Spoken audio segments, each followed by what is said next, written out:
أول ما نستفتح المقال بذكر حمد ربنا تعالى، فالحمد لله على ما أنعم حمدا به يجلو عن القلب العمى، ثم الصلاة بعد والسلام على نبي دينه الإسلام، محمد خاتم رسل ربه وآله من بعده وصحبه، ونسأل الله لنا الإعانة فيما توخينا من الإبانة عن مذهب الإمام زيد الفراضي، إذ كان ذاك من أهم الغراض، علما بأن العلم خير ما سعي فيه وأولى ما له العبد دعي، وأن هذا العلم مخصوص بما قد شاع فيه عند كل العلماء بأنه أول علم يفقد في الأرض حتى لا يكاد يوجد. أما بعد، پچھلے درس میں باب التصحیح ہم نے پڑھا تھا. اس درس میں الفصل الثانی مبادئ علم الفرائض. ہر علم جب انسان شروع کرتا ہے تو اس کے کچھ مبادی ہوتے ہیں، یعنی وہ بنیادی چیزیں جو اس کے علم کے شروع میں آپ کے اوپر جاننا فرض عین ہوتا ہے کہ آپ اس کو ضرور اس کو جانیں. اگر آپ اس کو نہیں جانیں گے تو اس علم کا پڑھنا آپ کو کوئی فائدہ نہیں دے گا. اور وہ مبادی وہ جو ہیں وہ 10 چیزیں ہیں. 10 چیزیں یہ جاننا ضروری ہے. قال الناظم ان مبادئ كل علم 10 الحد والموضوع ثم الثمر ونسبة وفضله والواضع والاسم الاستمداد حكم الشارع. کہ ہر علم کے مبادی جو ہیں وہ 10 ہیں. الحد اس کی تعریف اس علم کی کہ کیا علم ہے، اس علم کا موضوع کیا ہے، یہ علم کس چیز کے متعلق بات کرتا ہے، اس علم کا ثمرہ کیا ہے، فائدہ اس علم کے سیکھنے کا کیا ہے. وَنِسْبَةٌ یہ علم جو ہے یہ اس کی نسبت کس کی طرف، یہ شرعی علوم میں سے ہے یا یہ یونان کے علوم میں سے ہے، منطق فلسفہ وغیرہ. اچھا، اس علم کی فضیلت کیا ہے، اور اس علم کا بنانے والا کون ہے، اور اس علم کا نام کیا ہے، الاسم والاستمداد، اور یہ علم کہاں سے لیا گیا ہے، اور اس علم میں شارع علیہ السلام کا حکم کیا ہے، یعنی نبی علیہ السلام کا حکم کیا ہے اس علم کے سیکھنے کے بارے میں. تو یہ 10 چیزیں یہاں پر بیان ہوں گی. سب سے پہلی چیز الحد، کہ اس علم کی تعریف کیا ہے. فرمایا کہ یہ علم جو ہے المیراث ہے. وَهُوَ فِي اللغة جمع مواريث. قال ابو الحسین احمد بن فارس المتوفى 395 للہجرہ. امام ابو الحسین احمد بن فارس 395 میں جن کی وفات ہوئی ہے.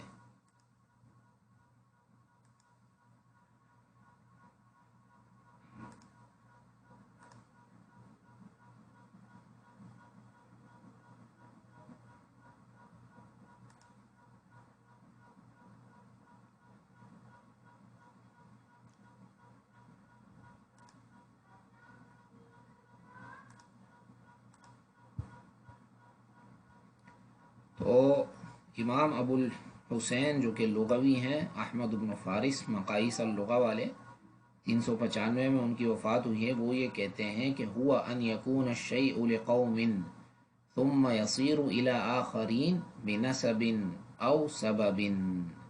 کہ میراث یہ ہے کہ کوئی چیز کسی قوم کی ہو، اس کے بعد وہ چیز دوسروں کو مل جائے، اس کے بعد والوں کو، یا نسب کی وجہ سے کہ وہ اس کی اولاد ہیں، بھائی وغیرہ ہیں، یا سبب کی وجہ سے اس کا غلام ہے یا اس کی اہلیہ ہے. کہتے ہیں کہ وَرِثْنَاهُنَّ عَنْ آبَاءِ صِدْقٍ وَنُورِثُهَا إِذَا مِتْنَا بَنِينَا. کہ یہ عورتیں جو ہیں، یہ عرب کی شعراء عورتیں یہ فرماتی ہیں کہ یہ اچھی اچھی صفات ہم نے اپنے نیک اور پرخلوص آبا و اجداد سے یہ صفات ہم نے لی ہیں، اور یہ صفات جب ہم مر جائیں گی تو ہم اپنے بیٹوں کو یہ صفات چھوڑ کر چلی جائیں گی. یعنی یہ اچھے اخلاق اور یہ اچھی صفات یہ ہم اپنی اولاد کو سکھا کر ہم چلی جائیں گی، یعنی اب یہ ان کی طرف رہ جائیں گی یہ صفات۔ اللہ پاک نے فرمایا کہ وَلِلَّهِ مِيرَاثُ السَّمَاوَاتِ وَالْأَرْضِ، چونکہ آسمان اور زمین جو بھی کچھ ہے یہ سب انسان فنا ہو کے چلے جائیں گے، فنا ہو جائیں گے، تو پیچھے جو رہ جائے گا سب اللہ کا ہے، سب اللہ کی طرف رہ جائے گا۔ حدیث میں آتا ہے کہ لا تجوز الوصیہ لوارث الا ان یشاء الورثہ، کہ وارث جو ہے اس کے لیے وصیت جائز نہیں ہے الا یہ کہ دوسرے ورثہ بھی چاہیں۔ آپ کے والد، آپ کا بھائی قریب الموت ہے، آپ کے والد مثال کے طور پہ کسی شخص کے والد قریب الموت ہیں، وہ یہ کہتے ہیں کہ یہ میرا فلانا بیٹا ہے چھوٹا والا، اس کو جو ہے میرے مال میں سے 50,000 روپے دے دینا، جائز نہیں ہے۔ کیوں؟ کیونکہ یہ تو فرض حصہ لے کر جائے گا، یہ تمہارا وارث ہے، تو اس کے لیے وصیت جائز نہیں ہے الا ان یشاء الورثہ۔ ہاں اگر ورثہ چاہیں کہ چلو یار دے دو، والد صاحب نے کہا ہے تو ٹھیک ہے، کیونکہ جہاں پر اختلاف نہ ہو تو وہاں پر کوئی ٹینشن نہیں ہے، کیونکہ ورثہ چاہ رہے ہیں اپنا حق وہ دے رہے ہیں تو کوئی ٹینشن نہیں ہے، دے سکتے ہیں۔ اچھا، اصطلاحاً یہ علم میراث جو ہے وہ کس کو کہتے ہیں؟ فرمایا کہ هو العلم بقواعد الفقه والحساب يعرف بها حق الورثة من التركة، کہ وہ علم، کہ یہ علم میراث یہ فقہ کے قواعد اور حساب کے قواعد کا علم ہے، ایسا علم کہ جس کے ذریعے ورثاء کا حق جو ہے وہ میراث میں معلوم کیا جاتا ہے۔ یہ شیخ کی تعریف ہے، جبکہ زیادہ بہتر تعریف یہ ہے جو ہم نے حاشیہ میں لکھی ہے کہ هو علم يعرف به من يرث ومن لا يرث ومقدار ما لكل وارث۔ تو یہ تعریف زیادہ بہتر ہے۔ کیوں؟ کیونکہ یہ والی تعریف جو ہے بقواعد الفقہ، اب اس میں یہ دوسرے قواعد فقہیہ بھی داخل ہو جاتے ہیں، تو یہ تعریف، یہ جو بعض علماء نے یہ تعریف لکھی ہے، یہ شیخ الفوزان نے بھی لکھی ہے، تو یہ بہتر ہے کہ فرائض ایسا علم ہے کہ جس کے ذریعے یہ بات جانی جاتی ہے کہ کون میراث لے گا اور کون میراث نہیں لے گا اور کتنی میراث لے گا، یہ علم ہے۔ فرائض کیا ہے؟ فرائض اس علم کو کہتے ہیں کہ جس کے ذریعے یہ بات جانی جاتی ہے کہ کون میراث لے گا، کون میراث نہیں لے گا اور کتنی میراث لے گا لینے والا۔ تو یہ جو ہے بہترین تعریف ہے۔ یہ تو ہوگا اس کا الحد، حد یہ ہو گیا، یہ حد جو ہے یہ تعریف اس کی بیان ہو گئی۔ موضوع اس کا کیا ہے؟ الوارث والترکہ، کہ اس علم کے اندر آپ دو چیزیں پڑھتے ہیں، ایک وارث، کہ وارث کون کون ہے، اور طریقہ کیسے تقسیم ہوگا، اور کیسے کیسے وہ جو ہے وہ پہلے ان سے کیا چیزیں نکالی جائیں گی، کفن دفن وغیرہ وغیرہ، یہ چیزیں۔ اچھا، اب اس علم کا فائدہ کیا ہے؟ علم میراث کا فائدہ، فرمایا اس کا فائدہ یہ ہے کہ ایصال الحقوق من الترکۃ الی ذویہا، کہ میراث میں سے میراث والوں کو ان کے حق دینا، تو یہ اس کا فائدہ ہے کہ آپ میراث میں سے ان کے حق آپ نکال کے آپ ان کو دے دیں کہ بھائی یہ آپ کا حق ہے، حق ان کو پہنچا دیں۔ نسبتہ، اچھا اس علم کی نسبت کیا ہے؟ فرمایا کہ هو من العلوم الشرعیہ، وہ یہ شرعی علوم میں سے ہے نا۔ اب کوئی آپ کو منطق پڑھا رہا ہے، فلسفہ پڑھا رہا ہے، تو اس کے بارے میں کہا جائے گا کہ نسبتہ، اس کا نسبت کیا ہے؟ تو وہ کہہ دیں گے کہ بھائی یہ تو ان کا علم ہے، یہ سب مسلمانوں کے علوم نہیں ہیں یہ، کیونکہ یہ مسلمانوں کی طرف سے ہمیں نہیں ملے، تو یہ شرعی علوم میں سے نہیں ہے، منطق، فلسفہ وغیرہ۔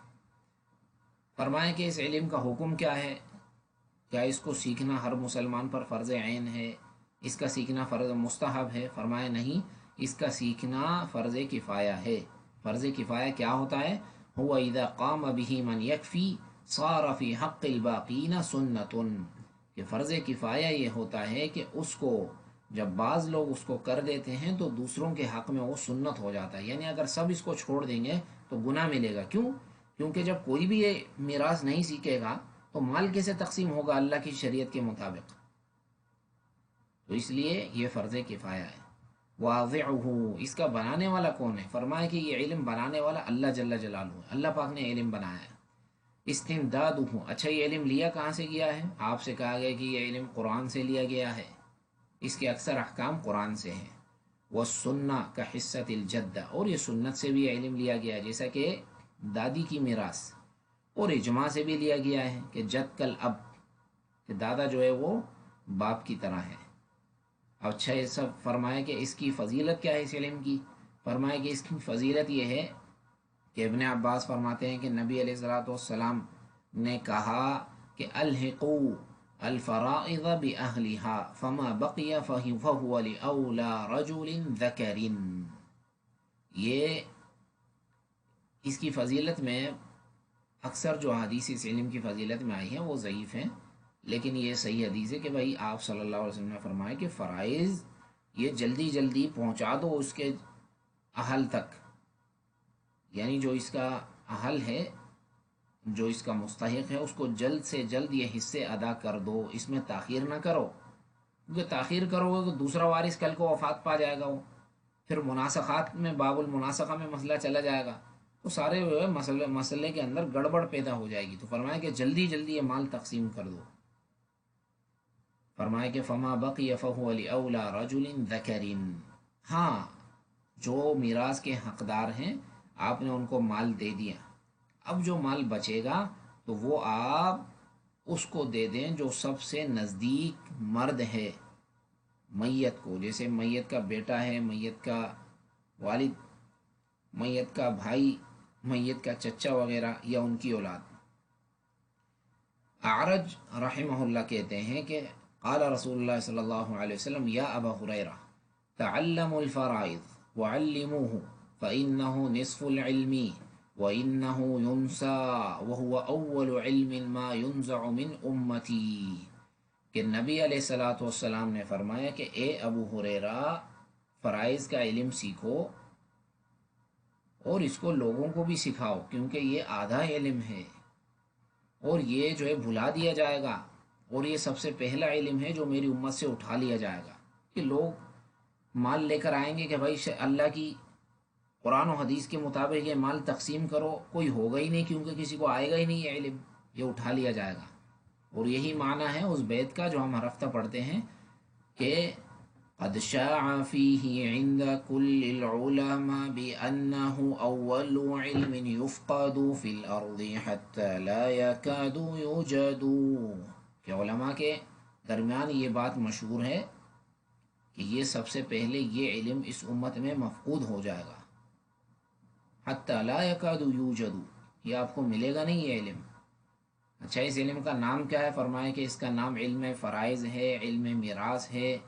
اس علم کے مسائل کیا ہیں؟ فرمایا کہ مسائل جو ہر باب میں جو ذکر کیے جائیں گے یہی اس کے مسائل ہیں۔ اچھا والاسم الاستمداد حکم الشارع، یہ سب 10 چیزیں بیان ہو چکی۔ اب آپ سے کہا گیا کہ ارکان ہوں، اس علم کے ارکان کیا ہیں؟ کیونکہ ہر چیز کے رکن ہوتے ہیں، بغیر رکن کی کوئی چیز ادا ہی نہیں ہوتی۔ نماز کے ارکان ہیں، حج کے، عمرے کے ارکان ہیں، تو فرمایا کہ اس کے ارکان 3 ہیں، وارث والمورث والترکہ، وارث جو مال لے کر جاتا ہے، مورث جو مال چھوڑ کے جاتا ہے، اور ترکہ مال، کہ مال ہوگا تو تقسیم ہوگا، یعنی وارث کا ہونا بھی شرط ہے، مورث کا مر جانا بھی شرط ہے، اور ترکہ کا بھی ہونا شرط ہے۔ اب اگر کوئی مورث کی وفات ہو جائے کسی شخص کی اور پیچھے وہ ورثہ بھی چھوڑ کے گیا ہے لیکن مال نہیں ہے، تو میراث کے مسائل آئیں گے؟ نہیں آئیں گے، کیونکہ مال ہی نہیں ہے، کیا تقسیم ہوگا ان کے اندر؟ تو یہ طریقہ ہے۔ شروط ہو، فرمایا کہ اس کی شرائط کیا ہیں؟ ہر علم کی جو ہے وہ شرائط ہوتی ہیں کہ شرط کے بغیر وہ چیز درست نہیں ہوتی۔ کوئی بھی علم شرط کے بغیر، کوئی بھی کام شرط کے بغیر وہ صحیح نہیں ہوتا۔ نماز کی شرائط میں سے ہے کہ وضو، اور آپ قبلے کی طرف منہ کر کے نماز پڑھیں۔ اب اگر کوئی غیر قبلے کی طرف نماز پڑھے گا تو نماز نہیں ہوگی، بغیر وضو کے نماز پڑھے گا تو نماز نہیں ہوگی۔ تو یہاں پر فرمایا گیا کہ شروط ہو، کہ اس علم کی شرائط، سب سے پہلی شرط یہ ہے کہ موت المورث، کہ مورث کی موت واقع ہو چکی ہو، حقیقتاً کالمیت او حکماً کالمفقود، کہ مورث جو ہے وہ مر چکا ہو، حقیقتاً وہی گھر کے اندر وفات ہو گئی، اسپتال میں، گاڑی میں وفات ہو گئی، یا حکمن، یا یہ کہ بھائی کافی عرصہ ہو گیا پتہ ہی نہیں کہاں ہے، 50 سال ہو گئے، 60 سال پتہ ہی نہیں کہاں ہے، 30 سال سے غائب ہے بھائی، معلومات بھی کر لی، قاضی نے حکم کر دیا کہ بھائی یہ مردے کے حکم میں ہے تو اس کا مال تقسیم کر دیا جائے گا۔ حیات الوارث، کہ وارث جو ہے وہ زندہ ہو، کالحی او حکمن کالمیت او حکمن کالحملی، یہاں پر حمل کر دو، حمل، کہ بھائی وارث یہ سامنے بھائی یہ بیٹھا ہوا ہے، زندہ ہے یہ، یا وہ حمل ہو کہ ماں کے پیٹ میں ہو، کہ وہ زندہ تو ہے، حکمن زندہ ہے، وہ دنیا کے اندر تو نہیں ہے لیکن ماں کے پیٹ میں ہے، تو یہ حکمن یہ وارث ہے۔ عدم وجود المانع، کہ کوئی مانع بھی نہ ہو، اب ایسا نہ ہو کہ وارث تو ہے لیکن مورث کو اس نے قتل کر دیا ہے تو یہاں پہ بھی اس کو مال نہیں ملے گا۔ تو یہ 3 شرائط ہیں میراث کی، کہ بھائی مورث جو مال جس کا ہو وہ مر چکا ہو، مال لینے والا زندہ ہو، اور مال لینے والے کے اندر کوئی موانع نہ ہو۔ موانع یعنی وہ چیزیں جو آپ کو میراث سے منع کر دیتی ہیں، جیسا کہ قتل المورث، کہ وارث جو ہے وہ اپنے مورث کو قتل کر دے، کہ بھائی یہ تو امیر آدمی ہے، پتہ نہیں یہ ابھی 65 سال کی عمر ہے، یہ میرا چچا امیر ہے، یہ پتہ نہیں کب مرے گا، اس کو قتل کر دیا اس نے کہ یہ جلدی سے مر جائے، زہر وہر دے دیے کہ اس کا مال مجھے مل جائے، تو اس شخص کو 1 روپیہ بھی نہیں ملے گا اس کے میراث میں سے، کیونکہ یہ قاتل ہے۔ اسباب الارث المتفق علیہ، اب ہر چیز کے اسباب ہوتے ہیں کہ وہ سبب ہوگا تو وہ کام ہوگا۔ ظہر کی نماز ہے، اس کا وقت داخل ہونا چاہیے، سبب ہے اس کا، سبب یہ ہے کہ سورج جو ہے وہ آدھے آسمان سے مغرب کی طرف چلا جائے، زوال ہو جائے اس کا، تو پھر جو ہے وہ آپ نے نماز ادا کرنی ہے۔ تو اسی طرح علم میراث کے بھی 3 اسباب ہیں، القرابۃ، النکاح، والولاء۔ اسباب میراث الورا ثلاثہ کل یفید ربہ الوراثہ وہی نکاح وولاء ونسب ما بعدہن للموارث سبب۔ یہ 3 ہیں، یہ ایک نکاح کہ بھائی یہ فلانی نے فلانے سے شادی کی ہے، اب وہ مر گیا ہے تو یہ اس کی وارثہ ہوگی کیونکہ اس کی بیگم ہے۔ ولا، فلانے نے فلانے کو آزاد کیا تھا، اب فلانے نے مال چھوڑ کے گیا ہے، اس کا کوئی وارث نہیں ہے تو یہ اس کا مال لے کے جائے گا، جو کہ پرانے زمانے میں یہ غلام آزاد کیے جاتے تھے، آج کل تو غلام نہیں ہے تو یہ مسئلہ آتا بھی نہیں ہے۔ ولا ایسے ہوتا تھا کہ اس نے اپنے غلام کو آزاد کر دیا، یہ غلام آزاد ہو کر چلے گیا، اس نے مال کمایا، کل کو اس غلام کی وفات ہو گئی، مال چھوڑ کے چلے گیا، اس غلام کا کوئی قریبی بھی نہیں ہے، عصبات کوئی ہے بھی نہیں کہ اس کا وارث بنے، تو اس کا مال اس کو ملے گا جس نے اس کو آزاد کیا ہے۔ قرابت یہ کہ باپ کی میراث جو ہے وہ بیٹا لے کے جائے گا، اس طرح۔ اچھا یہ کہ اس کا کیا مطلب ہے کہ یہ علم جو ہے وہ آدھا علم ہے، فرمایا کہ لہو توجیحات عدیدہ او عدت توجیحات، قیل لأنہ الفرائض، لأن الفرائض قسم من العلوم، قسم من العلوم، یہ اس طرح کر لیں کہ یہ علم میراث جو ہے یہ ایک قسم ہے علوم کی، وبقیت العلوم قسم آخر، اور سارے علوم جو ہیں دوسری طرف، فقہ، تفسیر، حدیث، اصول فقہ، لغت، یہ سارے علوم ایک طرف، فرائض ایک طرف، کیونکہ فرائض کے اندر بڑی جد و جہد ہوتی ہے، دوسرے علوم میں نہیں ہوتی، تو فرمایا کہ یہ آدھا علم ہوا اور وہ دوسرے آدھا علم۔ وقیل باعتبار الحال لأن باقی العلوم تتعلق بحالة الحیاة وهذا يتعلق بحالة الموت، اور یہ کہا گیا کہ یہ باعتبار الحال ای باعتبار ما يصير الیہ، کیونکہ دوسرے علوم کا تعلق زندگی سے ہے آپ کی، لیکن یہ ایسا علم ہے کہ آپ کی موت سے اس کا تعلق ہے، کہ آپ مرو گے تو آپ کے مال کے اندر اس علم کو چلایا جائے گا۔ وقیل لأن اسباب الملک نوعان، کہ یہ بھی کہا گیا ہے کہ اس کو نصف علم اس لیے کہا جاتا ہے کیونکہ اسباب الملک نوعان ہے۔ اسباب الملک سے مراد یعنی کوئی چیز جو آپ کی ملکیت میں آتی ہے اس کی 2 وجوہات ہوتی ہیں، یا تو وہ آپ نے بیع اور شراء کے ذریعے خریدی ہوتی ہے، یا کسی نے آپ کو گفٹ دی ہوتی ہے وغیرہ وغیرہ. یہ پہلا سبب ہے کہ بھائی میں نے گاڑی خریدی ہے، یہ میں نے گاڑی فلانے نے مجھ سے گاڑی خریدی، میں نے خریدی، یا مجھے فلانے نے یہ گاڑی مجھے گفٹ میں دی. تو یہ والی ملکیت جو ہے یہ اختیاری ہے. آپ چاہیں تو گاڑی لیں، آپ چاہیں تو گاڑی نہ لیں. آپ کو کوئی گفٹ دے رہا ہے، آپ چاہیں تو گفٹ لیں، آپ چاہیں تو گفٹ نہ لیں. تو یہ ہوتا ہے سبب ملک اختیاری. اور دوسرا ہے سبب ملک قہری، کہ وہ آپ لیں یا نہ لیں، آپ کو زبردستی وہ لینا پڑے گا. زبردستی کہ آپ منع کر ہی نہیں سکتے. وہ کیا ہے؟ وہ ہے ارث، کہ آپ کے والد کی وفات ہو جائے تو یہ اس کا مال قدرتی طور پہ آپ کے دامن میں آ جائے گا. آپ منع کریں یا نہ کریں، یہ آپ کی ملکیت ہو چکی، اب آپ اس میں تصرف کریں گے. وقیل باعتبار المشقہ، اور یہ بھی کہا گیا کہ بھئی یہ نصف علم اس لیے ہے کیونکہ اس کے اندر مشقت بہت زیادہ ہے اس کے سیکھنے میں. دوسرے علوم میں اتنی مشقت نہیں ہے، لیکن حقیقت یہ ہے کہ اس کے سیکھنے میں مشقت تھوڑی سی ہے، زیادہ نہیں ہے. تو یہ علم یہ اس کی توجیہات ہیں کہ نصف العلم. زیادہ بہتر یہی ہے کہ یہی ہے کہ بھائی دوسرے علوم کا تعلق زندگی کے ساتھ ہے، اس کا تعلق موت کے ساتھ ہے، تو اس اعتبار سے یہ نصف علم ہے. کوئی بھی توجیہ آپ کو یاد ہو کوئی پرواہ نہیں، سب صحیح ہے. قال ابو عبداللہ الرحبی، 577 میں امام ابو عبداللہ کی وفات ہوئی ہے. کہتے ہیں کہ میراث الورا یعنی مخلوق کی جو میراث ہے اس کے اسباب 3 ہیں جو ہم نے ذکر کیے: نکاح، ولا اور نسب. کل یفید ربہ الوراث وہی نکاح و ولاء و نسب ما بعدهن للموارث سبب. قال ومن أسباب الإرث المختلف فيها الموالاة والمعاقدة ومذهب مالك والشافعي ورواية عن أحمد أنه منسوخ. قال لقوله تعالى وأولو الأرحام بعضهم أولى ببعض في كتاب الله إن الله بكل شيء عليم.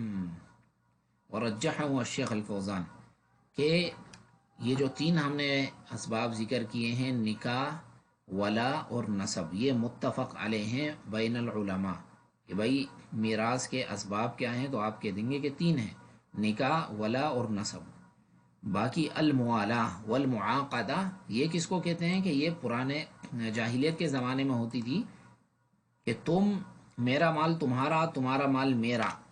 تم نے خون کر دیا تو تمہاری دیت میں بھروں گا، میں نے کر دیا تو میری دیت تم بھرو گے. تم میرے وارث، میں تیرا وارث. یہ پہلے ہوا کرتا تھا زمانہ جاہلیت میں.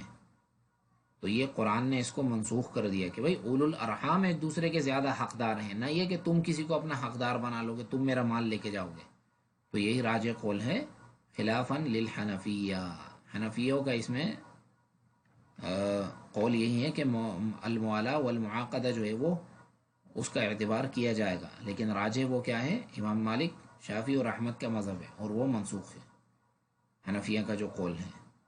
دوسرا ومن اسباب الارث المختلف فیہا الاسلام علی یدی.